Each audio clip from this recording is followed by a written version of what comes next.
Hello everybody, welcome to the World Series of Board Gaming's Designer Series, this time with more distracted driving. That's right, it's the hot show with even hotter questions, and this is all about heat and designer Asger Granerud, who joined with me to answer some questions about design process while playing his own game, Heat. It's a great, fun interview, and Asger is going to be at the World Series of Board Gaming, which, if you didn't know, if you sign up for Heat, you can get yourself a new map. That's right, a new map for Heat, all printed out. It's a fan-made map that's going to be signed off on by Asger and Daniel, the two designers of Heat. It's going to be a friggin' blast. If you haven't already, go to WSBGvegas.com and get your tickets, because it is going to be one of the best weeks of your year, filled with board gaming, and who knows, you can win $25,000 as well. Now that you've done that, or your share of over now $200,000 of cash and prizes, there's going to be so much happening, so much to win. This is an event that you're not going to want to miss out on, and Asger will be there. If you want to go play a game with Asger like I am about to, well, feel free to check that out. But now let's turn it over to the interview and see the game WSBG against the designer, pitting head to head. It was a pretty fun game to play, and we were both very distracted trying to answer these questions in depth while also focusing on our strategy. You'll have to let us know if we missed anything, your own tips of how one of us might have been able to beat the other. If you want to know who won, well, I guess you're going to have to wait and find out. Anyway, let's turn it over to Asger. And thanks again to Asger for doing this fun video. And welcome, everybody. I am here joined by the esteemed designer, in English, Asger Granerud, but in Danish, it's pronounced Asger Granerud. Pretty close. Pretty close.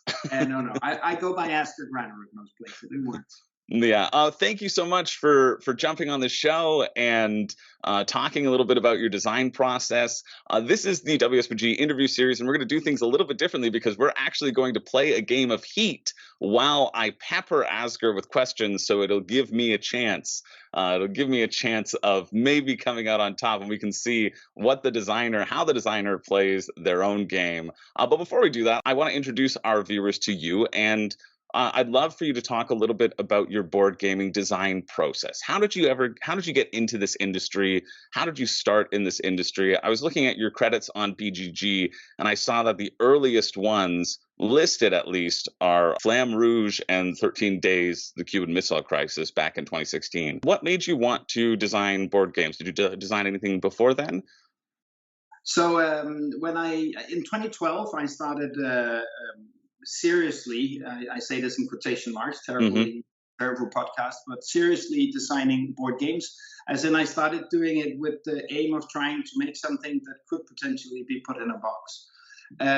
But in at least 2 decades prior to that, I had been toying with house rules for other game systems, maybe Games Workshop, Warhammer, maybe Warhammer Campaign, some Blood Bowl things. We're toying with other ways of doing it. So that's a kind of, if you do it deep enough, there's kind of game design involved in that, because you're taking an existing game designed and altering the design. So I think I've been doing it in some way or another since I was a teenager. And then in 2012, I decided to try to make it I was still doing it as a hobby, but a hobby with an aim, with a goal. Mm-hmm. A jobby, if you will. Yes, that works. So in 2012, is that when you started working on Flamme Rouge or 13 Days? And started 2012? In 2012, I started working on Flamme Rouge. In 2013, I went to my first spiel in Essen. And I went there in a car with 2 other guys. One of them is the co-designer I have made all my games with since Flamme Rouge. He also went there, and he also got his first game signed separately. And then on the ride back, we didn't get them signed at the fair. It was in the following half year or whatever it normally is. And in the car ride back home, we started brainstorming work on 13 Days, and in 2013, that's then when we started. In 2014, that year after, we started working together. Well, and so you've then been working primarily with a partner for your design, your partner Daniel as well to make sure that his name is highlighted. Absolutely.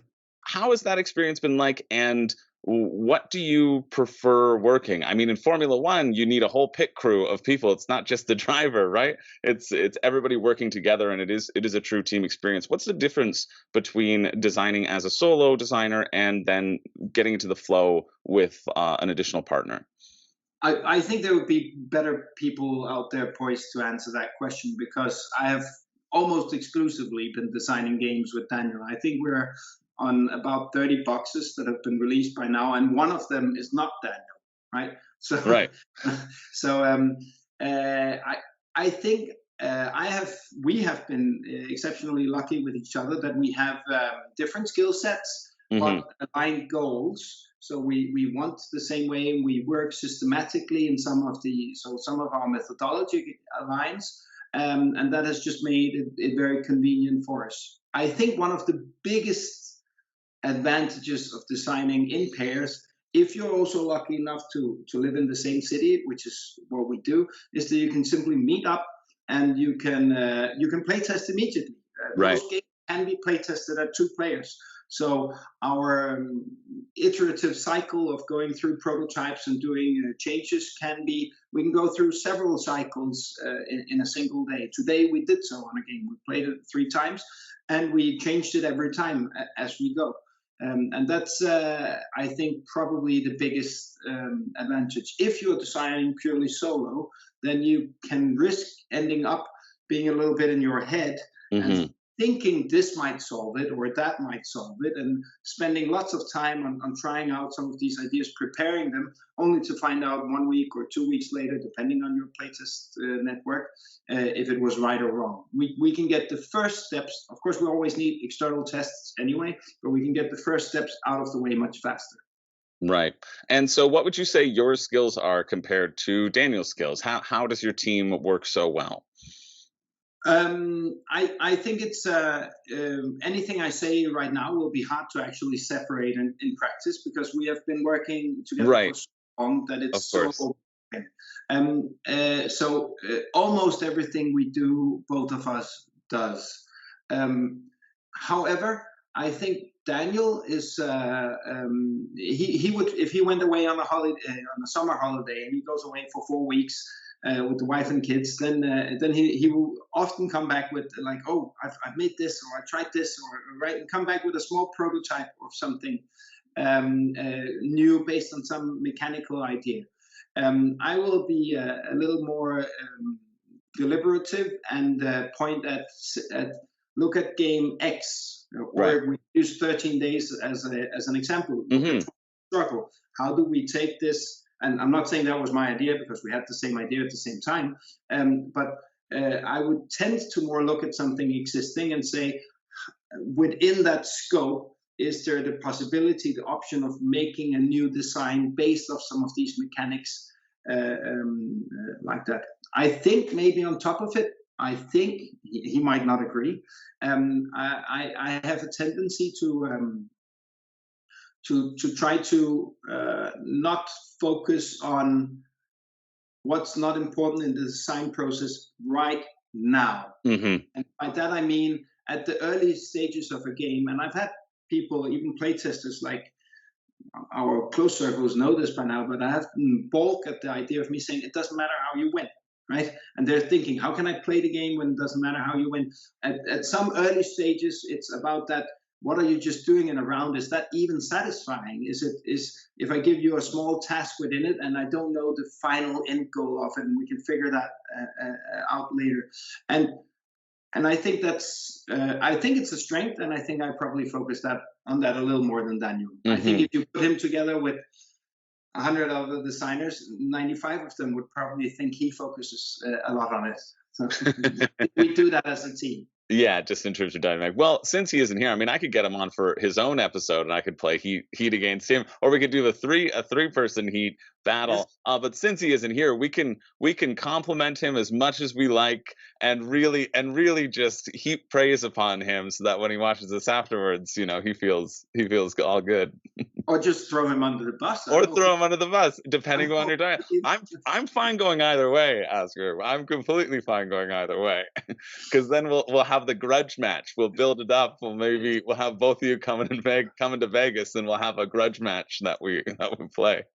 And I think that actually one other thing, slight difference. I think when we look overall at the games, when we play test them ourselves, even in the final stages, I think I have a tendency to maybe win a little more than Daniel, maybe 55%, 55, 45. I'm going to say that. See, there's the gauntlet being thrown down. however, with Heat, it's at least 60-40 in his favor, maybe as much as 65-35 in his favor. So at Heat, there's something where his brain just gets it better than me. Yeah. I want to go back to something that you mentioned, because I find it really fascinating, and I love this as a concept, the idea that you don't design with an end goal in mind. That feels very unique to me, because from a lot of designers, they map out, okay, this is what the game's about, this is the end game. Do you want to talk a little bit more about how much you leave that end space out of the design process and just focus on, is this fun right now? Yes, I think the important part for me is to find out what are we trying to test when we're testing at this stage of going into a prototype test. So we always have a physical paper, a sheet we printed out, and it's a very low tech. We basically just write on. We don't start a game test unless we've defined what's the purpose of this test. Because to my mind, if you're just playing it to playing it, why are you playing it? That's right. There must be a goal to it. And it's not to say that we're not listening to other input. It's not that if someone has ideas that are not part of what we are looking for, but it won't be what I will drive my attention towards in that specific test. So early on in a game, especially the family games we make, just having an activity that is not only engaging and a little bit satisfying, like putting two puzzle pieces together is for most people satisfying, right? Even just, okay, now order has been restored, right? So that small little thing, that small little hook that people want to achieve anyway, if we can focus in on that, in a simple enough puzzle system, then afterwards it will become, how do we make this activity that people enjoy? Right. How do we make this shine as much as possible? Now I want to surround the market structure of how you acquire this puzzle piece, or the different victory point interactions it can potentially lead to be made so they enhance that core thing, not get in the way of it, but make it its best possible version. And so it means that we will put in a placeholder for a winning condition, but it's intentionally something that we will cut at any point, or we'll even have a list of saying this could be scored in 5 different ways, and we would systematically go through 5 of them. Even when we find something that we think works, we would always want to try to say, okay, what hand size is definitely too high a hand size in Heat, now it falls apart. What hand size is definitely too low a hand size in Heat, now it falls apart. If we don't test it, then we are guessing. And often the advantage is, often it's literally at the outer extremes of this, it's a 10-minute or 15-minute or 20-minute test. You don't need externals. You don't need to play through the game. You can just, okay, that fell apart. Okay, let's move on. Yeah. Do you work a lot with that sensation of feel and just feeling it out between the two of you and then dissecting? I know I asked this to a few designers in terms of the amount of spreadsheets behind the amount of games in terms of balancing, et cetera, or is that more based upon a feel and experience? And do you even need, and how much depth do you need to worry about those tweaks, especially if you are designing in that family space too?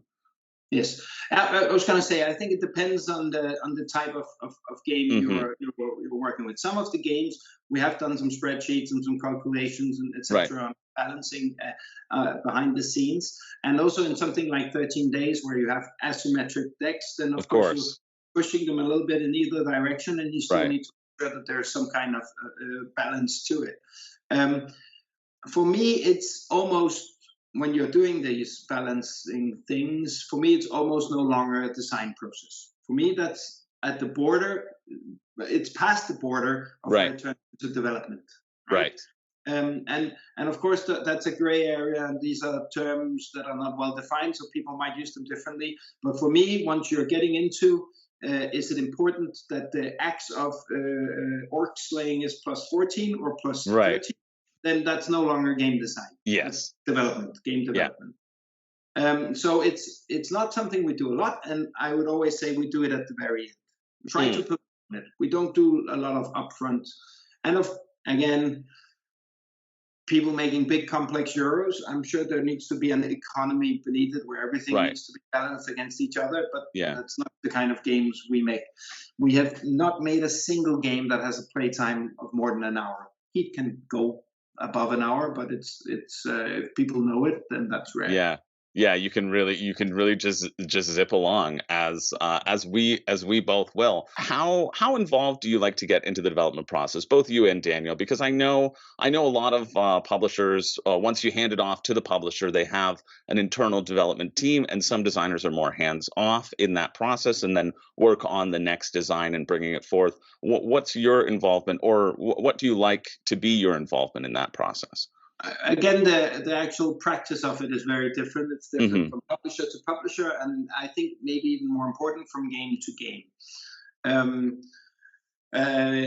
Panic Mansion, or Shaky Manor, I think it was called in North America, which was a children's game where you shake meeples around in a box. That development cycle was very was handled by the publisher and was very detailed to the exact size and even texture of the different pieces. So it was closer to production level, things that needed to be in it. So that was almost completely hands off from us. There was a thing in the box that we had not seen once it was released, right?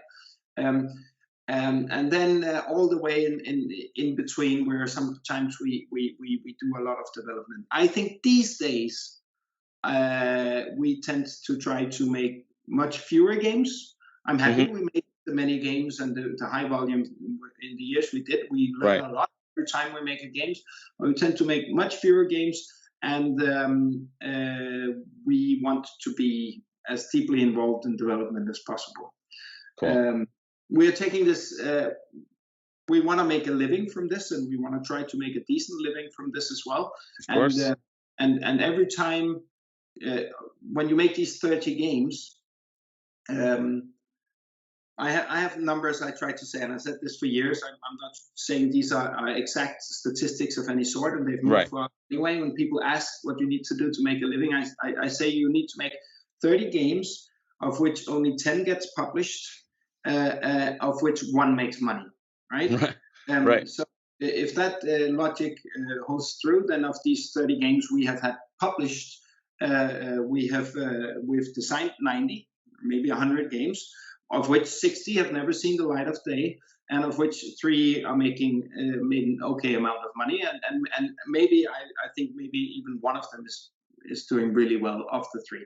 Of course, Flamme Rouge, Copenhagen, Shaky Manor also made money, but we are in that range where of the 30 games, it's fair to say that it's maybe 3 of them. Is there a design out there that you wish in that unpublished group that you wish got published, or you might take a second look at? Yes, always, and I think right now it's mostly the time to do what we're working on. So many heat expansions, and we are also now our own publisher, which of course takes up more time, where we obviously do all the development. And as I mentioned before, we try to want to be involved even more, even when we do it with design with other publishers, because we, in this market of 3 to 4 to 5,000 games being released every year, making something that's good is not good. Right? It has to be not even great. It has to be outstanding. If you want something that still sells year after year after year, and have that hope or dream of an evergreen. Yeah, True. Well, speaking of evergreens, I'm going to keep asking you questions while we get over to our game of Heat. Absolutely. So I'm going to bring that up for the viewers at home. I'm going to be recording my screen, and so they can see my hand of cards. But I know you're doing it on your phone too. So if you ever want to flash your hand of cards to the camera as we're talking through Oh some yes. strategic choices, we can do that because it's a friendly game, and I swear I won't listen. I'll look around. Oh no, Um, you can even listen. So I think and also for the listeners or viewers at home, then this is my first time playing a game on Board Game Arena, so we'll see how it goes. Right? That's true, and we are playing. You are playing on your phone, so I have the advantage of playing on the desktop. In case you misclick, that might it might happen. We'll Um, see. but one thing that I do want to ask while we head over to Board Game Arena and we're looking at this draft, we're obviously going to be playing with the Garage module expansion. We're playing with some weather. We're seeing we did a random track and USA popped up, so we're going to have to navigate around those 4 turns. Oh, thank goodness that level 2 turn is now a 3 though because of the flips that came up. So that's nice. And then we have some additional slipstreaming that can happen and an additional boost. So potentially lots of speed that can go around this map. Um, in terms of incorporating all of these little modules into your game, do you think that comes from what you used to do with house ruling, and or does it come from that sense of playing with things that work fun? I feel that Heat is so exciting to me because you can add in these advanced drafting, you can add in the weather, you can add in the photographer, you can add in even these automated players, which we are playing with at a 2-player game in order to have more opportunities to slipstream. There's so many little tweaks and modules that you can add in and add out that all kind of work together. What is that process like in terms of adding in these elements, and how do these elements get added? So it's not always possible to do so in a game. I think it depends on how simple the core system is, while still being engaging enough. Mm, Because if you need to add all the bells and whistles to make it engaging, which is sometimes needed, which is fair, then you're already starting at a high enough bar that adding more can complicate things a lot. And here we tend to only add one for each kind of system. So you can add the weather and road right, conditions that will then change up the track. You can add the garage module, will change up your deck, right, right? And the legends, which can fill up, but that's pretty straightforward. I think our thinking about it and our logic about it in our own company, our own publisher, Psychic Games, we call it a generational game. mm-hmm, Not sure others would just say, they would say family plus or family plus plus or something. But for us, it's a game where we have something where it's fairly easy to get into. But right, if you are excited by it and like it, then you can add that little bit that keeps you engaging with it on and right, on. On top of this, the delay of Heat due to the COVID pandemic mm-hmm, meant that we had time to work on that first expansion. And eventually, it was like there was a big choice: should we make 2 boxes and release them immediately with a lower player count and then a higher player count, and split the maps across the two? But of course, when you make such a split, you get a lower price point right, for each box, but a higher one for the combined set. And we decided, together with Days of Wonder, mostly by them, but that we don't know if we will even get a chance to publish any expansion. So let's give players as much to engage with as possible from the get-go, so right, that if they like it, if they love it, they can, in principle, play this game that they just bought thousands of times without ever playing the same track, without having the same draft for Garage, and right. adding the event cards for the championships, etc., etc. So there's a lifetime of gaming in that box. And then if you want more, you can go get expansions, but you already got, in our opinion, a pretty fantastic deal. Yeah. That's really cool. I love that concept of generational game. I think that's a much better terminology than family game too for people who sort of see themselves as heavy gamers as well. Because I think the beauty of Heat is that I know heavy gamers, I know light gamers. There's a reason why this is in the top 100 on Board Game Geek, top whatever number it's sitting at right now. It's because it resonates with so many people. And you don't often see that family weight or generational game style, the lighter weight style, even make the Board Game Geek 100 because it skews towards more complex games. And I think that should show the wide appeal that this game has, which I think is really And there are neat. some of these heavier gamers who would say, which is perfectly fine, who would say that they would never play just the intro level without the garage module. It's not interesting enough. It's Right. too bad or too whatever, Yeah. which is fine. I think that's the point, right? We want to Mm-hmm. make something where inside the box you can have something. If you are not heavy, you can have something that's still possible to engage with. Or if you love it so much that you still want to play it, you can now Yeah. use the tool to introduce it to family and friends that are not as much into it to you, and if they get hooked, they can gradually be dragged into the more complex modules, right? Yeah, for So sure. it stretches not just across generations, but also across gaming experience levels, so to say. Yeah.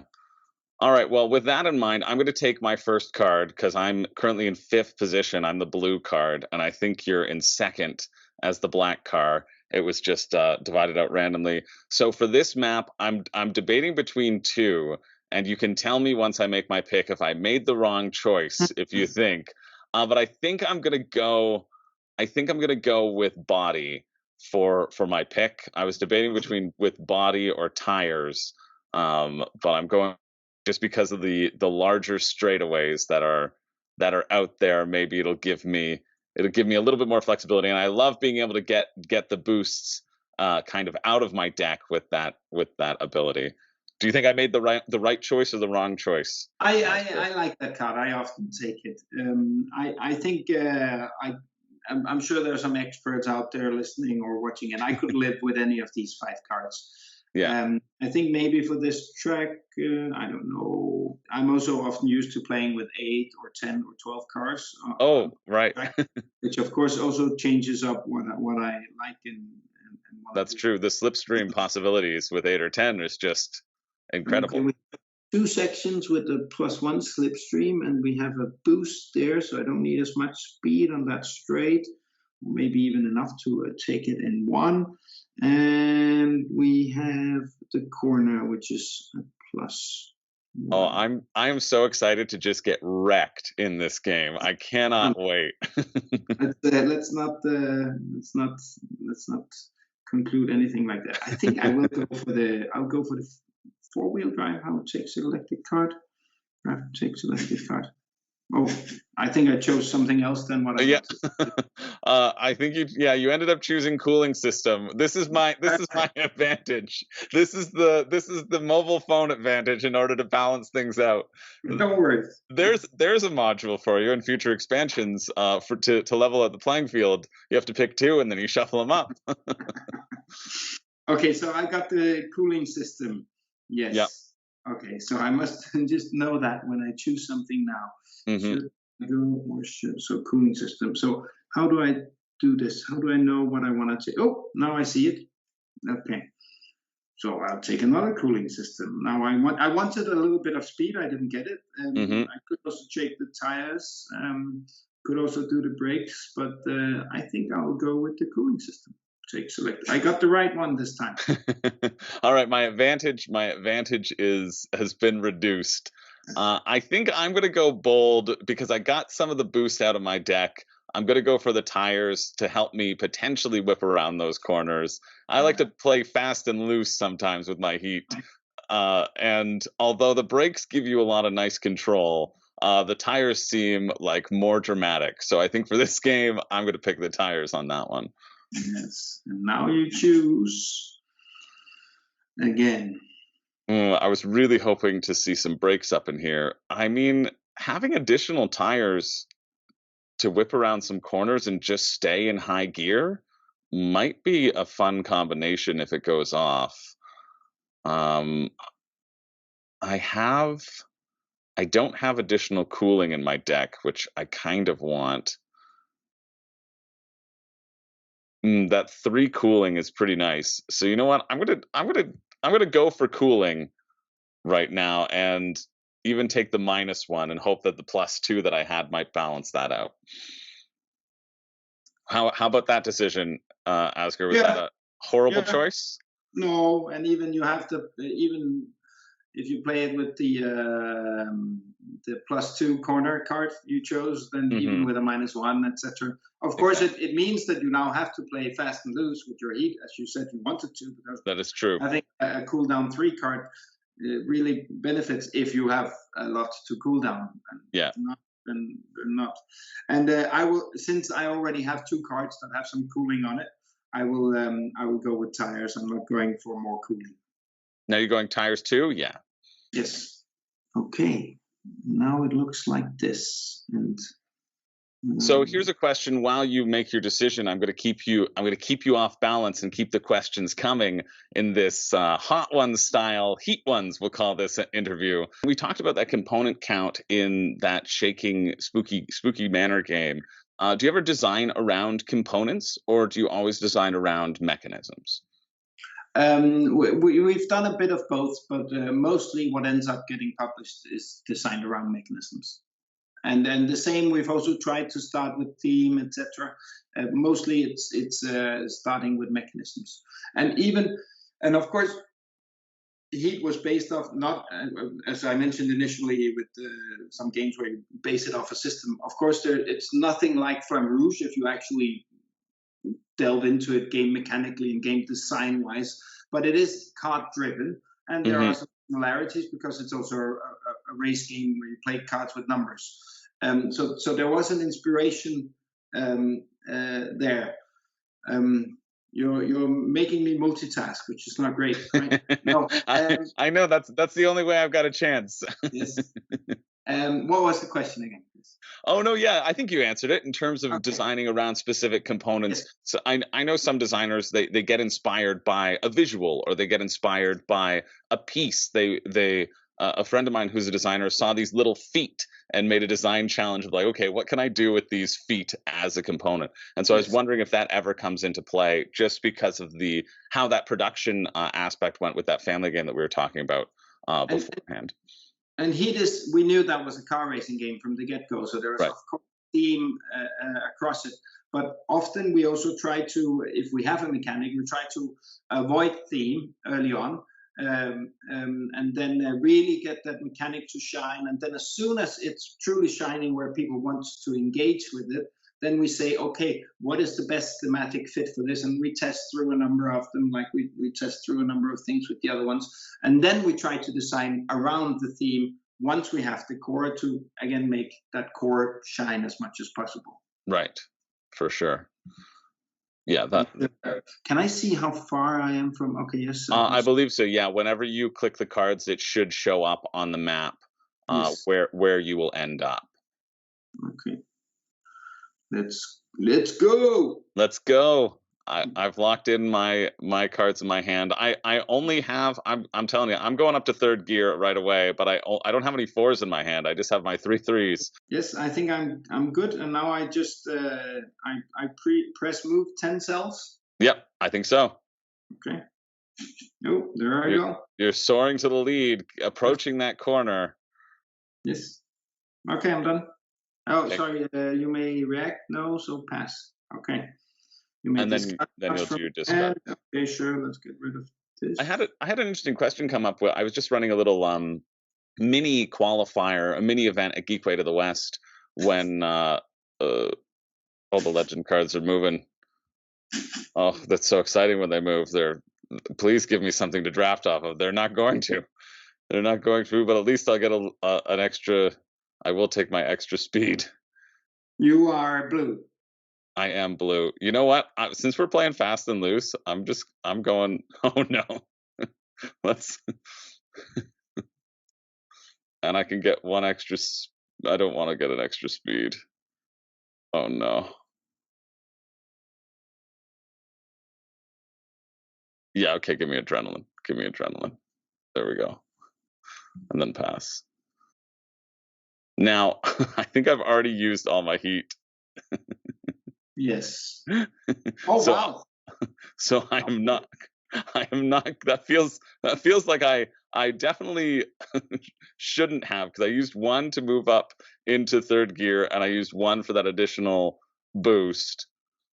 That's only 2 heat. That's only 2 heat. Okay, but I think there's a little one that's above my Yes, heat I engine. think maybe we missed out that the weather means that we have already put Oh, put 3 heat in our disco pot. I think we absolutely missed that out. 3 heat in our discard pile. Yes, I Well, missed. I missed that as well. I guess I will pass and not do that slipstream. Yes, yes. um, And you that's made discard okay. card. Yeah, I think I'm actually okay with no additional discard. Yeah. That was probably a horrible choice, but what can you do? Mm-hmm. Select between 1 and 4 cards. While I'm mapping it out, let me ask you another question. Yes. What out of all the game mechanisms out there, is there one that you find exciting to work with, or what are some of your favorite board gaming mechanisms? And is there one that you haven't designed a game with yet that you're interested in maybe working on in the future? I think I need simpler questions. No. So, are there any mechanics out there that I would like to work with? There's like something I've been chasing and working on for some time, which is a few acres of snow, which has a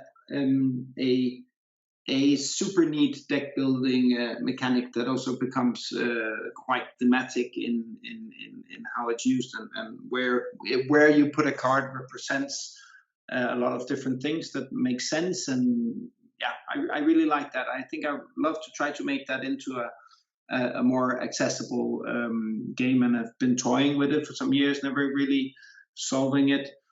Also work it over graphically. I don't think it's easy to parse that game and know Right. and can't do, etc. So I think just doing that could ease it a lot. Of course, remove it from the theme and make it more family friendly. That's Right. that's something that has been, I think could be great. Yeah. Cool. Love that. I only have 2 heats, so let's not crash. Yeah. Do I want to get rid of a stress card while I can? Probably not, because I don't want to risk playing my heat cards with the stress card. I want to draw my heat cards so I can cool them down. Right. Yeah, I know. I feel like I already made such a horrible decision in terms of my choices. I'm up to 4th gear though. Oh wow. Yes. But I feel like I was holding 3 2s and a 1 in my hand as the leftovers in my hand, and so I didn't want to discard those. I probably should have discarded those so I could cycle through, so I could get to my heat quicker, so that I could cool it down. Yes. But I definitely made a big mistake by not doing that. I did discard my 2s. Twos are often cards I discard. They don't really help me in a corner, and they don't help me on a straight. So yeah, unless I have a good reason to keep it, which can also just be flexibility of being able to build to the right number with whatever gear I'm going into. But yeah, you may discard cards. there we go. I got rid of 2 more. I got to do some cycle in my deck, and I got to. Yeah, and I'm missing out on slipstream by a bit because I did not want to spend extra heat by only being down to 2. Yeah. But then again, I will get adrenaline on the next round and hopefully draw a lot of heat cards into my hand. Exactly. Discard 0 selected cards. No additional discard. Yes. Okay. And I did not draw any of my heat cards. Yeah, I only drew 1 heat card, which is very bad for me right now. But the good thing is I know what's left, the card that's left in my deck. I know that. I'm going fast and loose here. Okay, I cannot crash if I do this. And then I will discard all my heat cards into my discard pile because I'll draw the line. I'm thinking of playing 2 stress cards. There's only a 4. I'm playing 2 stress cards as well. There's only a 4 left in my draw deck, which means that everything will be discarded into my discard pile. I'll draw that 4 and I'll get a random card on top of it. Advantage is that as I'm playing the 2 stress cards, these 2 cards I will only draw 1 more card. These 2 cards will now be out of my deck for an entire cycle before I get them back into it, because they will stay immediately when I shuffle. So I think I will do that and live with, That feels like a much better play than my just running as fast as I can towards certain doom. Yes. Let's see. I moved 9. I discarded 3 heat, which is not good for me because I needed to cycle them. So you know what? I mean, I might as well. No, you shouldn't. You shouldn't boost. Oh, it's a free boost. I might as well get the free boost. I forgot the free boost. And then I have to hold on to those. Okay.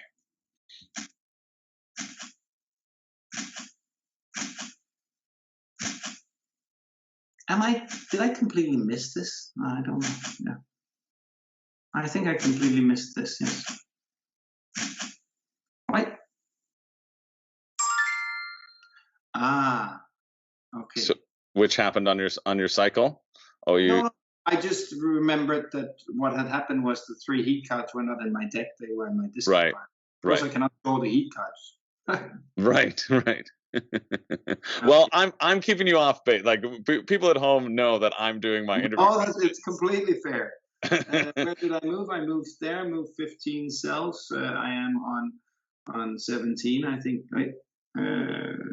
Loading art. Yes. Okay. So yes, sure. Move, and then I can. You must react. Blah blah blah. I can. And I do pass, and then I choose slipstream afterwards, right? Correct. Yeah.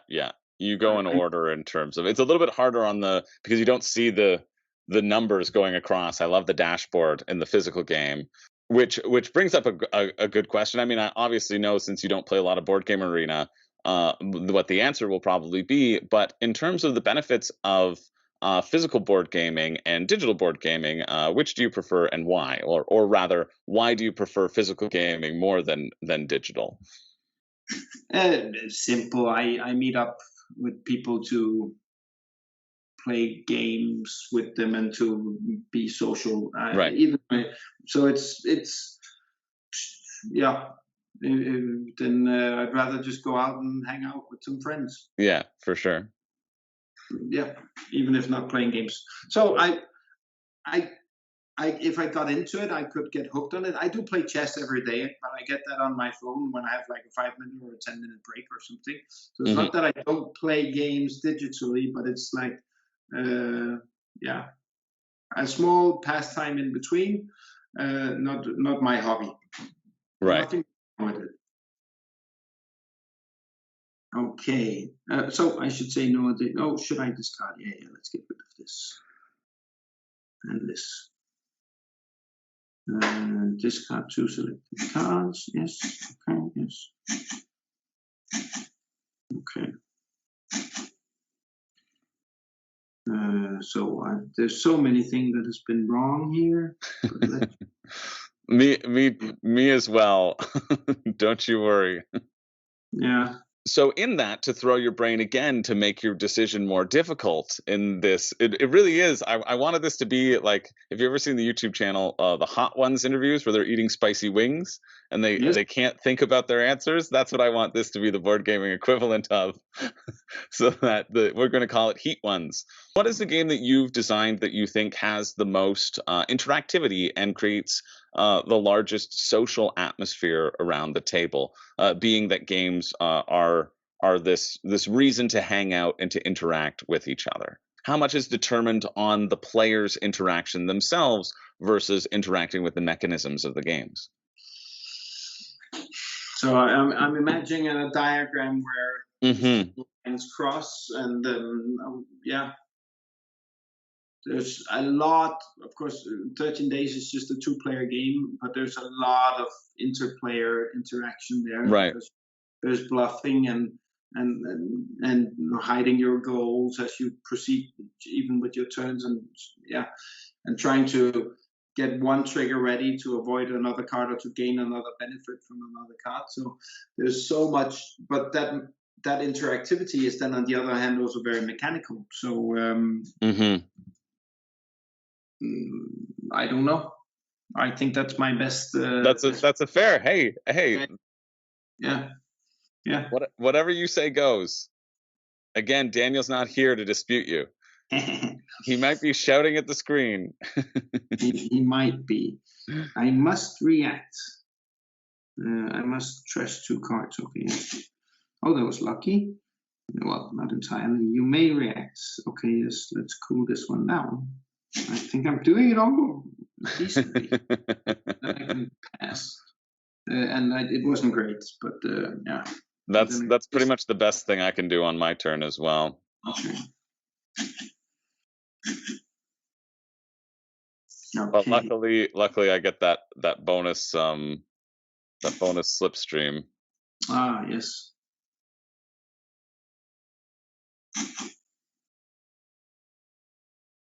I will discard that one at this point. I haven't really been using my good cards right now. Oh, you know what? No, I should keep that. I feel also that it's not doing as I wanted to. Oh, and I've severely miscalculated the amount of heat that I thought I was going to be drawing heat. I must have missed a few of them go by with my double boost. I thought I had 3 that went by, so I thought I could still have 1 heat, but I don't have any heat in my hands, so that's not great for me. Mm-hmm. You know what? We're gonna throw we're gonna throw caution to the wind here and hope we don't draw 2 4s. That's what we're gonna do. Okay, exciting. I can feel a crash coming up. As long as I draw under 4, then I'll be okay. I'm playing my body and I'm playing my tires. Oh no! Oh no! Did you? No! I'm 1 over. Oh no!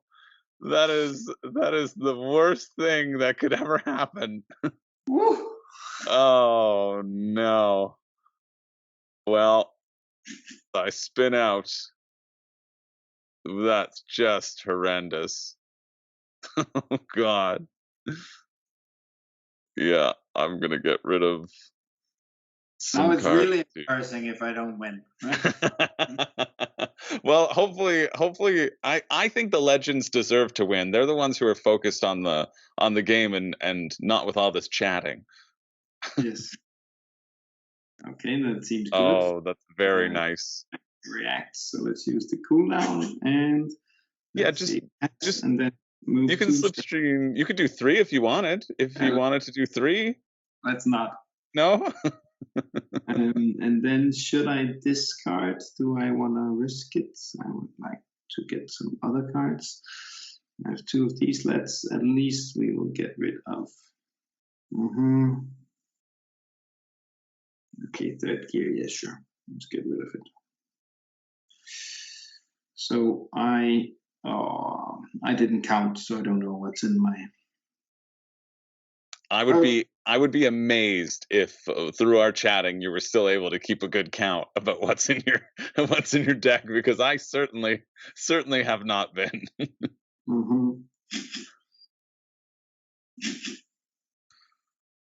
All right. Well, we keep with the plan. Oh, right. I'm in gear 1, of course. Yes, you are. Well, I gotta hold on to that still. I've been holding on to that 3 cooldown forever, and I just should have been discarding it to get other stuff, but what can you do? You are there. You just crashed. Okay. Yes. Did you? I only had 1s or 4s or boosts in my hand, so Yeah, you did. You did. unfortunately that's all I could do. It's a good move. It cheats or whatever you want to say me out of a big bonus, right? Yeah. I think that was the right move, even if you had the opportunity. Even if I had to do it, yeah. Even if I had the opportunity to go a little bit more to sort of psych out the opponent, make sure you don't get that extra 3. Yeah, it's a lot, and it makes So I may react. So let's cool down, and then let's say pass, and I can discard cards. We're still in low gears, but we would also. And how many? 1, 2, 3, 4, 5, 6. It's okay, I'm getting there. Okay, I'm keeping my cards.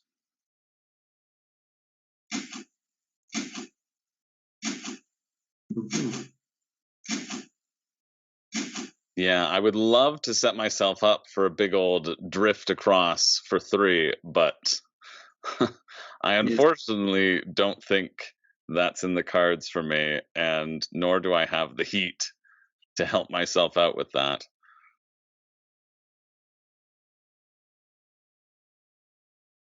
So because of this, I think I can. Okay, this might feel weird, but I have the 4s in my hand, so I feel like I can get these 2 stress out of my hand, try to get a bunch of heat into my hand for a big discard heat, and then be off to the races. I think you risk discarding the heat with the stress cards. Yeah.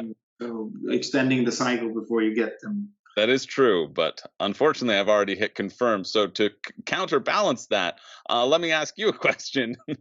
um, are you big? Are you a big? It seems like you're a big racing fan because you have quite a few like Flamme Rouge, Heat. Is that a theme that particularly interests you, or is that just because you like the racing game mechanisms behind it, or is it you just really love Formula One? I'm not a Formula One fan at all. Yeah. I do watch a bit of cycling, but not any great amount. I used to watch more in the past years past. I grew up with it a bit. My dad used to watch a lot of cycling, but the games are mechanical for me, and it's Right. I want them to be a good thematic fit, and I'm extremely proud of it. I think Right. maybe even Flamme Rouge does an even better thematic integration than Heat. I like that it tells a story that people can relate to the real thing, even though it's just a Hollywood version of it. It's not Right. right. But as a designer, it's also a very tempting thing to work on because it has this very immediate goal of what is it you are doing and why are you doing it. And any 6-year-old has Right. any 5-year-old, any 4-year-old has raced, right? And they know what the purpose of doing it is. It's to be first. There's with mainstream games, there's just getting that core understanding of the purpose of it, and that's not the same saying, "Oh, you need to get most points." Yeah, but why? Right. And the racing game solves that. Yeah. Well, as we're seeing, any 4-year-old can race because you're playing with one right now. Discard. I don't need this. Do I have how many cards here? That's a lot. I need to start drawing some of these. So let's get, even though it's a 3, I have another 3, so let's get rid of this 3. Okay. 3 and not a okay 2, but I discarded 2 minute too much heat. Too much heat for me for my plan to work. I needed it to work out a little bit better, but we're gonna discard. Oh yeah, we can discard and just draw as much as we can. So let's do that. Drawing from a fresh deck. So well, except your extra cooldown card. Hopefully you kept that. Yes, that's what I've been focused on this entire game. So, yes, you better believe I have kept that. Okay. And how long is this? It's quite long. Okay. And I was in second gear. And I have one heat left. Okay, fabulous. Oh, I'm in just such a horrible spot right now because I have my 2 and a 2. I wanted a 2 and a 1 to cross this threshold because my extra cooldown takes a -1. I don't really want to go down to gear 1 because I need to ramp up to gear 4 or cross the finish line. Oh no. I'm not gonna make it all the way 21. I only need to get within. So okay, yeah, okay. I think I've got to do it that way. Yeah. Oh, This is a really bad situation for me. I'm shifting down to first gear and I'm holding on to my tires in the hopes that I can discard and draw into more heat because I can get rid of some of the heat in my hand right now. Oh, what a beautiful run around there. I just think there's no hope of catching up. I find in heat too, once you spin out, it's almost the death knell. But have you seen many instances of people spinning out and being able to catch someone who doesn't spin out? No, sure, it happens, and it happens more often than you would think. Yeah. Of course, it also depends. There are times where it's not as bad to spin out, and Right. of course, also the difference between for you where you spun out in a high gear, adds the 2 stress cards, which is tough. So if you had a strong stress mitigation card in your hand, you might still be in it. Right. Something just magically works out, or you take the right chances. Of course, you're getting into more risky play. You probably need to be counting cards even more, because you have more stress cards. Yeah. Oh, well, I'm lucky that the legend went very short. Oh wow, yeah. We're seeing the designer just fly ahead, but don't worry, we're gonna have the comeback of the century here. Maybe, maybe not. At least I have some heat in my area, so I can push it a little. Okay, let's make this. And I gotta hope that I don't draw my heat. Yeah, not noticing that weather was a really bad start for for me, for sure. Discard. Let's keep it. No additional discards. Okay. But it is lovely to watch you soaring ahead, crossing these lines while myself and the legends are just trailing behind. Oh no, one of the worst boost draws I think anyone's ever had. Well, terrible. I might as well get my +1. And I feel like even though I've fought so hard to not have heat in I gotta do another just to get a little boost to maybe stay in it. Who knows? Who knows around here? Yeah, I kind of feel like I have a terrible hand. I don't know why do I do this? Yeah. I'm not gonna be moving fast anyway, so probably instead of even gearing up and trying, I think I'll just gear down and start getting rid of some heat, and then make it there next round. I get free boost as well, so but even if I play 4 cards, maximum speed, I could technically move 14. Sure, would that win me the game? No, I'm still too far out because I didn't have. Yeah, so even the maximum would not make me would not close it, in my opinion. So Yeah. the point. Let's just. Got a 7. Let's move. Let's get a free boost. Do get a free boost. That's nice. Yes. Then I can do this here. Yes. Okay. You may react. This is the one, and it's free. So I'm just checking if I end up paying for it. I want to discard this, and discard this. Okay. I do have to say it is delightful having some having that extra little speed boost. It is quite nice. It is quite nice a feeling.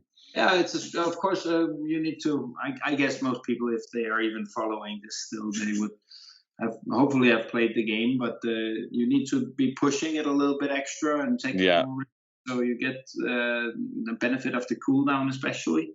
And of course your stress cards, you can also adapt it a little bit better because you can take more risks with it and go mainly risk in going slower and then accommodate it if it is needed.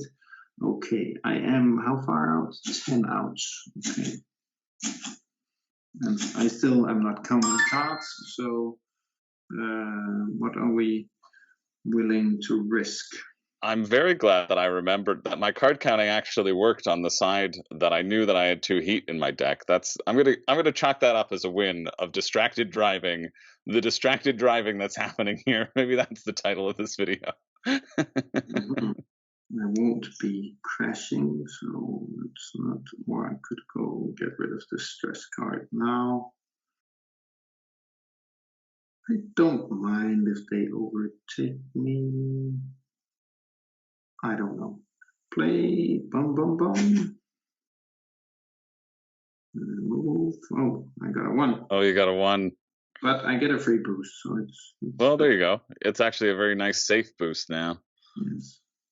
A very nice safe boost. Look at that. It's almost as if it knows you're the designer of the game. Discard 1 additional card. Okay. Yeah. Very nice. Now, speaking of game design, what would your advice be for anybody who wants to get into board game design? How to get started, the presence of going to conventions. One through line that I've noticed with a lot of these designer interviews is that you make these publisher connections at conventions, and your story of going to the convention and then it happening later on just because of some of those connections you made. So I think the journey is different for everyone, and I can tell people what I think works for me or but I think it's worth saying this and acknowledging that it might not work for someone else. And of course, every designer, there's a different way of approaching it. I would definitely be going to conventions. I think even showing up and showing games to publishers means that next time you're a known face, they've seen that you have something of interest, even if it's not what they wanted or were looking for.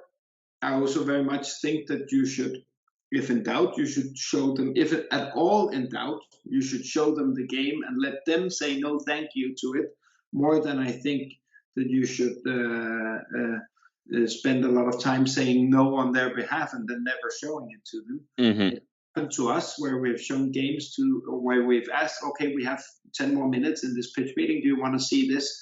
And we would have assumed up front that they weren't doing children's games, but then they had been working the last 2 years internally on starting a children's game. Right. So just an example where if you assume these things, it might not... you might be causing problems or saying no on their behalf. And then I think the most important thing is to you cannot think through a design. You cannot design it in your head. The only way you can design it is to put it out there and play it with someone. And the sooner the better. The sooner you put it out in front of someone, the better. Of course, it's a privilege to have a playtest group or playtesters that are willing to accept something that will fall apart within 5 or 10 minutes. But if you can all get to that, that is the best thing to do.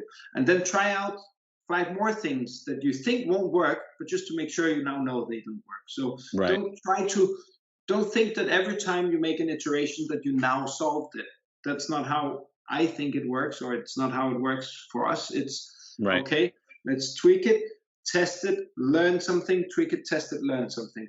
And just accept that you're gonna fail towards improving it. Right? Look for those failures. And then finally, the thing I said, the 30-10-1, right? I have 30 games published. I have probably designed at least 100, and I think we have a better hit rate than 30-10-1, and probably a better hit rate than most starting out with. So accept that if you really do it to want to not design a game that you have inside you, but design games, then accept that you've got to be working on 5, 10, 15 games. Make them small, learn from it, move on to the next. Make them small, learn from it, move on to the next. So some kind of volume is also a way of learning. Right. Of course. Yeah. You learn by doing, right? There's only one way to know if something works, like you were saying, is you've got to play it. You've got to figure it out. Absolutely. Can I get away with that? What are you trying to get away with? I don't know if I need to. How much heat do you have? Do you have in your? Oh, you got 2 heat in your discard. Yes. But I could go to first gear, and I have 2 heat in hand and get rid of those 2 heats. Oh yeah. Then the risk is that I won't be making it to the end of the next strain, right? Right. Which is a pretty big risk. That would cost me the game. I don't have my 6 speed in hand. I don't have any of my 4s in hand. I have some more 3s, but I would be playing so many cards that I would know I would be getting them. So I could also play a 5, move a bit further. What's the distance even? 1, 2, 3, then it would give me 14. Okay, that's not impossible. And I get rid of both heat cards. And there's the slipstream of them once they hit it. Okay, yeah, I think I should go slow. Yeah. But then I think I should go slow. Well, it's tough with the legends too, because they can just zip around. Yes. But yeah. I get to cool down here. I press here. Yes. Okay. Say pass. This card, do I want to? I want to keep this. I don't need both 3s. Let's up the chances of getting some 4s or some. Yes. And then the second legend doesn't even overtake me, which would have been nice to be able to slipstream off it potentially. Right. That final distance. So now I need to get another 14, but no. Loading, yes, okay, always good. Oh, you're just behind me. Just behind. I got a good, I've had to play fast and loose, so I finally hit a good draw off of my boost. I had the body in my hand, so I had two stress cards, so I needed to play one of them and hope that I hit high. And I did. Luckily, I hit high, which was good. Very good. And I've got to hold on to that one because I got to stay in a high gear. So honestly, I got to hope that I can. I haven't been keeping track, but I need to draw low so that I can switch into high gear, which I think I might have.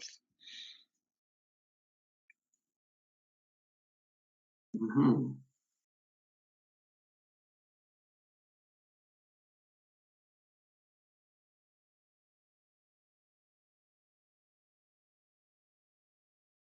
That's better to do. Okay.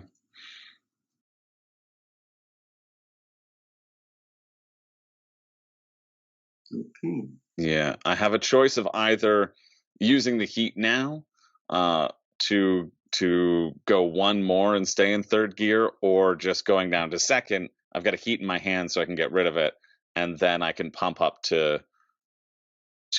a high blast, hopefully. There's no reason. Okay, you chose. Oh, which one? Which one? There's no reason to go down. Is what you're going to say? You only have you had you were among the last two cards. You would still be having adrenaline next turn, so right. You would know for sure that you would be able to get rid of it soon. You already had 5 heat placed in your engine, so it was like you won't be drawing extra heat in. So yeah, and you potentially also even have cooldown cards in your deck. Yeah, I would. Yeah. Oh, sorry, you're amongst the last. No, but I'm 4th, so I don't get that. Don't get that intrinsic cooldown for sure. Okay, I missed that. So let's do a boost and just hope. I mean, honestly, Asger, I also missed that, and I just went for 2nd anyway because I would have forgotten about the the 5th place cooldown. Yeah. So you were right in calling it out because that was my mindset. Did I not just have 4 heats? I don't know what's going on. Oh, and I boosted and went to 3rd. Yes, that's correct. And I got my 1, which is the only thing I did not want. But c'est la vie. Let's. We got 1, 2, 3. Oh yeah, 4. 2 or 3. You would have been within striking. Yes. 5 can make it there. Okay, we need to do that. Okay. Maybe we even need to do this. Okay, let's discard.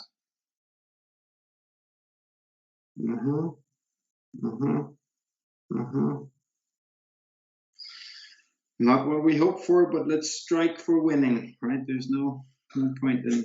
No point in getting 2nd.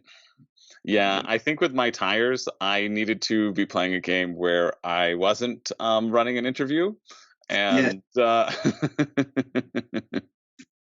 in order to be able to accurately count cards to see what was coming up, because it can be so powerful. Yes, absolutely. Don't think I want any additional discard. My next one's planned. Then again, this other card doesn't. I get the 1 on the boost, and the other card again doesn't want to come up in front of me to help me get slipstream on the following turn. Right. Okay.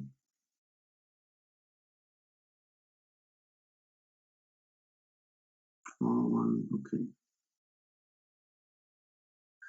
I will go here, here, and here.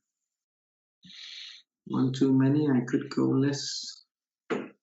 I gotta still play fast and loose. I'm doing essentially 4 boosts right now, but as long as I don't hit the maximum, but we've been in this situation before.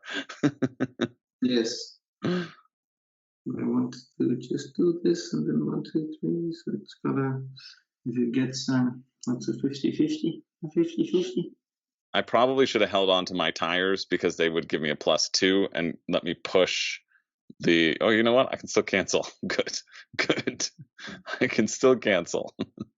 I should just do this.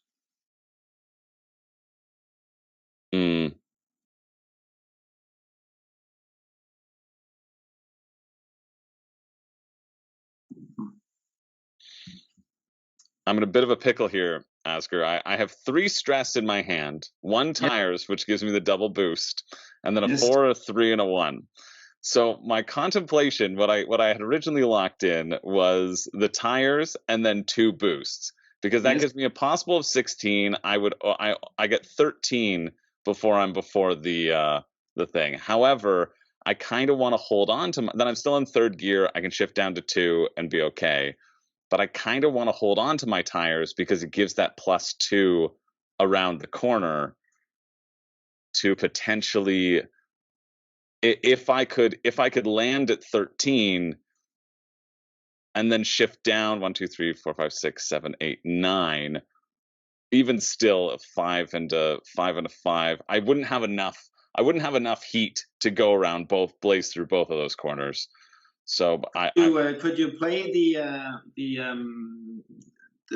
double random card with the +2 and corner and still potentially draw it next round? I don't know what your. Oh, I could check. No, I'm full. My deck's at 12. So. Okay. Yeah. No. Okay. Oh, and you got 6 heat. Well, your goal is just to get all the way there and then be and then be and then be able to do something next turn.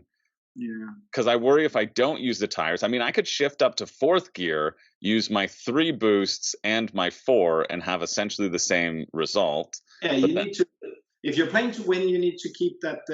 Is it the tire? The tires, yeah, that yeah, could potentially make you do a full comeback. You could do both corners in one round. They're both right. 3s. There would be 5s for you. There's +1 slipstream in the sector. True. Yeah, I can just slipstream around. Yeah, all right. So I should go. I'm going to go to fourth gear and then play the 3 boosts and a 4, and that should probably get me there. And you have a ton of heat. I got a ton of heat. Yeah. I got all of it. So okay, that's what I'm going to do. Let's see. I'm probably just going to draw 1s, and all this doesn't matter. But I took the right gamble. I didn't. Oh, that was nice. That's really good. Let's just discard here. Yes, discard there. Oh, very lucky. And then I cool down 2. Why do I cool down 2? Because I played that card. Yes, because that's what's needed to. We have 1. Yes. And I say pass. And then I move 3 cells forward. Yeah, that's a really nice slipstream there. Yes. Those legends certainly don't deserve to be called legends when we've got Asger the Legend on the line. Too kind, too kind. Let's get rid of this. Let's make it happen. Okay, let's draw some good cards. Okay, we need the plus. No, I need a higher. Oh, that's close. That's close to what we needed. So both of those could end up in front of you. You can go 1, 2, 3. How much heat do you have left? I have 5 heat left. 1, 2, 3, 4, 5, 6, 7. Oh, just one shy of making that work. But if you boost, it won't work either. Yeah, because perfect position. So yeah, because then I'm shy of the heat that I'd need, and I won't be able to get it back into my. Technically, if you boosted and got a 1. Well, I mean, there's 3 1s in my deck. There's 1 2, so that's 4. I've got a 50% chance, and then there's two 3s and 2 4s. Okay. I'm just saying there's a slight chance that all of this might work out. And next round you need to move 7, and that would allow you to pay 4 heat, your last 4 heat, to move through both corners. Well, I mean, if the designer says there's a slight chance it might work out, I think I got to do it. Let's boost. It says it's popping up. Are you sure? The boost may make you cross a new corner. It's the app is really telling me that this is a poor idea. But you know what? We got to be in it to win it, and you got to take some risks. Come on. Oh, it's a 2. At least I don't spin out. No spin out, but it's not helping you. It's not helping me. Yeah. Or maybe actually, this is not true. It could help me. I will not be slipstreaming across the line and have to pay 12 heat. I will not be interested in that. I was only thinking about the cars behind you, but of course it could be the 2 next ones are not going to cross the line, so you can aim for them. Yes. Yeah. Hopefully they'll make it happen. And I'll need to use my double boost. So I'm just seeing if I throw away. Better. You need to move 6 or 7 next round, and you will cross it if you get the. Yeah. So I think I'm going to hold on to a 1 so that I can be in second gear, and then do the double boost in the 1. Oh, but I am in 4th right now, so there's the issue. I didn't think about that. There's the issue with that extra boost. That's where I lost that heat from. But that's okay. So, well, I do have a double boost in 2 1s, although I'm not going to be drawing. Oh no. I would be shuffling my deck. If I hit 2 2s. Yeah, I could do it. If I hit 2 2s, I'm okay. If I go to 3rd gear. And the 1. Yeah. Well, because I'm playing. If I'm in third gear, I have 2 ones in my hand, so I'll play two ones, and then I have 2 boosts with the tires. But both of the turns would be 5s. So if I hit 2 2s, then I could be potentially in that gap, and then hopefully slipstream across. Yes. Yeah. Or 2 and 3. Yeah. Yeah. All right. So I'm staying in third gear with my ones. Yep, that's where I'm going. Let's say you may react. No, I can't do anything. Let's just say pass. Yes, discards. Yes, please. Let's get rid of the ones. Discard. And I hope I don't draw my 4s. That's the. Yeah. But hey, if we knew this was going to be fast and loose. Come on. I got a 3. Move 7 cells. Okay. 2 heats. Oh. The slipstream for 3 spaces. You're out in front. New corner limit. You already have 2 heat. To pay it, we'll change it to 4 heat. You currently have 4 heat in your engine. Look at that. It happened. Wow. It happened for us. The draws happened in the way we needed it. Absolutely. I'm going to discard these to hope I can get my other 4 to see if I can do it. I don't think I'll be able to pass you, but because you've got a nice 4th gear. Yeah, I didn't get my 6, which I could have paid, and I don't have enough for a boost, and blah blah blah blah blah. Yeah, I have no heat left in me. Oh, but I can just shift up to 4th gear. You're right, because I'm in 3rd gear because I stayed in 3rd gear. Yes. Asger, is this the? Well, it was your coaching, to be clear. And if this happens, it would be a great example that even though you crash, you can still make a comeback. That is true. So I'm switching to 4th gear, and I got the cards that I needed to. Of course. I drew my 4s, and I had my 4s in my hand. Stuff.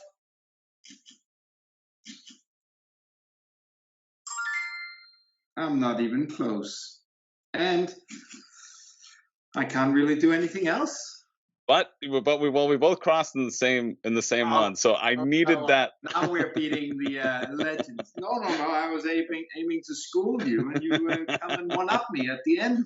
Well, really, just due to your exemplary coaching on that corner, and a lot of bit of luck when that needed to happen. And of course, in a championship, sometimes you want to take a safer bet to just get in the scoring, but for sure, would rather risk it all for first than try to play for second. 100%. That's also the style of WSBG, right? It's single eliminations, first moves on. You got to do what you got to do, and sometimes you got to push your luck. Wow, that was just an exciting finish. Not because I was involved, but because of your coaching. It was it was exciting to see what a heat designer coaching you can help with. Yeah, well, it was there, the possibility. Those cross corner cards, especially, you get an extra slipstream in between, and suddenly you're winning an entire turn, which is what happens, right? Yeah, it's it was a lucky that I was able to cancel before I used it. I was like, oh, I got to push up forward, but I was like, no, there's no way. I have to hold on to that +2 in order to make it happen. And we see the legends finishing up. It's nice that BGA finishes that out. So I played my first game on Board Game Arena. There you go. Played your first game. That's awesome. Well, Asger, I feel like to finish us up with this interview, we should do. I've got a lightning round, like a this or that feeling. I think that might be a fun way to sort of end the experience. And thank you again for taking the time. This has been a real treat and a real blast. All right, so I wrote down a bunch of lightning round questions. We'll just blaze through them, and here we go. Cards or dice? Dice. Dice? Oh, I thought you'd go with cards because of heat. But dice? A lot of Warhammer in my days. Yeah. Main hobby for 15 years. Amazing. Yeah, checking dice is great. I feel we touched upon this, but theme or mechanics? Mechanics. Mechanics, yeah. Cooperative or competitive? Competitive. Light or heavy? Medium. Medium. Fair enough. I'll allow it. Solo gaming or multiplayer? Multiplayer. Fantasy or sci-fi? Fantasy. Designing or developing? Designing. Designing. Eurogame or Ameritrash? I guess it's thematic versus, abstract also ish. Not really, but like lean towards the abstract. Yeah. Worker placement or deck building? Deck building. Miniatures or meeples? For my board games, just meeples. But but for your own preference, I feel like it was gonna be minis because you're Warhammer. Sure. I have all my Blood Bowl teams. I have a lot of Blood Bowl teams still, but I sold all my armies otherwise. Oh yeah. Expansions or standalone games? I think we covered this one too in terms of like having a standalone box as an expansion or just expansions. I prefer that. I don't buy a lot of expansions. It has to be a game I truly love and an expansion that doesn't like change the gameplay too much. Yeah. Right? Some people want something entirely new for their new game, and then I want to enjoy that core game. I can still play a Soul. I'm 50 or 100 games in. I've played Shot and Totten 100 times. Right. Yeah. Legacy or campaign? So basically resettable or non-resettable? I think probably I get a little more invested in the legacy. I haven't played a lot of either. 2 players or 6 players? High player, low player count? 2 players. 2 players. Me personally. Yes. Modular boards or fixed boards?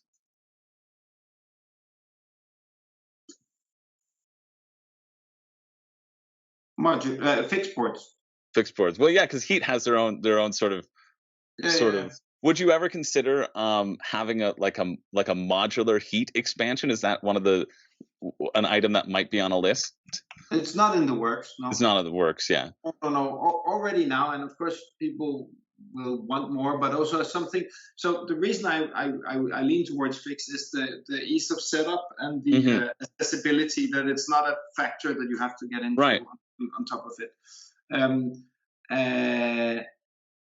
If we had not had a weather or a road condition system that could go in and adapt it, and all the other things that can go in and adapt it in Heat, I might have said that it would have been better with a modular solution for it. Right. But then again, there are also hopefully we get a chance to make some maps, like a Las Vegas maps for the World Series of Board Games or something like this. Of these maps out in the real world are so specific and so iconic that people want them to be that, not just modular, right? Yeah. That'd be different. Awesome. Where a bike racing game every year in Tour de France, they're making new routes, right? Right. Hardly ever racing the exact same route. Even the classics, the bigger classics, are often slightly changing here and there. Right. Okay. Economic or area control? Area control. Limited resources or an open economy, like unlimited resources? Limited. Yeah, because then there's a fight for it. Yeah, you can. My answers are towards the 2-player and competitive and right. Yeah, for sure. Hidden roles or open information? It's tough because if you have a hand of cards, like that's kind of a tough question to put, because like open information is just everybody knowing everything. You could kind of say hidden roles, or like you have a hidden hand. You want to have some mystery, okay, right? Sure. Some hidden information. If it's not hidden roles, then we'll go hidden information or open information versus open information, hidden information. Yeah. Set collection or engine building? Set collection. Historical setting or fictional settings? Like, would you rather base historical? Yeah, that makes sense. Can be historical in a fictional version of the world, right? Yeah. But historically inspired. I had asymmetric roles or balanced roles or the same roles, but I think it's actually a good question. No, I love. I played Root last week. Oh yeah. With super asymmetrical, so I do like the asymmetric roles. The problem is that it requires everyone, even more so with Root, but any kind of asymmetric game requires everyone to be on the same page, right? and know the games really well. Yeah. And then to finish this up, what is your favorite track in Heat?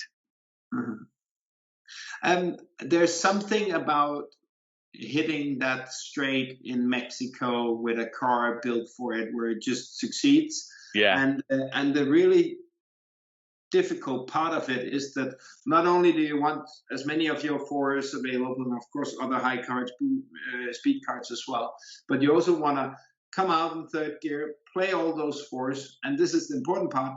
Then you want to have hit exactly 0 cards left in your draw deck, so that you have a chance of drawing these 4 cards. And so it becomes kind of deck management where if you make it work, you've thought about it many rounds in advance and discarded not too many or not too few to time it so that you can draw into it again. Either draw into it to play again or draw into it to get it from the boosts. If you don't get the force in your hand, then of course you can draw it with a stretch card or a boost. Right. Yeah. That becomes really the epitome of the deck, the full deck management, right? Managing the discarding time and everything. Playing it and hopefully playing the same card to turn after. It's like perfection, right? Right. Yeah, 100%. Well, thank you, Asger. Thank you so much for your time. This was just a friggin' blast. And if people want to come hang out with you, you're coming to the World Series of Vegas, right? The World Series of Board Game in Vegas. Yeah, I'll be there all day. So I'll probably arrive a few days before, stay a few days later. I don't know. I'll be going somewhere else in the area. And then I'll spend that almost a week in Las Vegas. And I'll also go lose some money at the poker table. So, stay close if you want to take money away. That's funny. Do you know if Daniel's coming as well? Is Daniel able to come? Unfortunately not. It's a little harder for him to head out for 2 weeks with a family and 2 kids. That's fair. And of course, it's also not perfect timing because often we're very busy heading into Essen. So of course. But I couldn't pass up the opportunity to also go play poker. Amazing. Well, if you at home want to come hang out with Asger, maybe get in a game of Heat, who knows? Make sure that you get your tickets if you haven't already to the World Series of Board Gaming. You can get those tickets down at WSBGvegas.com. I'm thrilled to see you in person as I run by frantically with my hair sticking up, trying to arrange the streaming. But I look forward to meeting you in person. And Asger, this was super fun, super lovely to hang out. And thanks for doing this. Excited for it, and until September, enjoy. Until September. Thanks everybody for watching. We'll see you later. So there you go. Thanks again to Asger. Thanks everybody for watching. Don't forget to go to WSBGvegas.com and grab your tickets. I'm going to be there. Asger's going to be there. Matthias Vig is going to be there. You can get a whole bunch of different exclusives, from a new Heat map to the first ever Tournament Arc Nova map. Asger mentioned that he wants to design a Las Vegas one. Well, maybe that'll be coming down the line. Who knows? But what I do know is it will be one of the best weeks of your year, filled with board gaming, filled with community, and filled with great competition. So thanks everybody for watching. And on behalf of all of us here on WSBG Vegas, what are you waiting for? It's time to get in the game.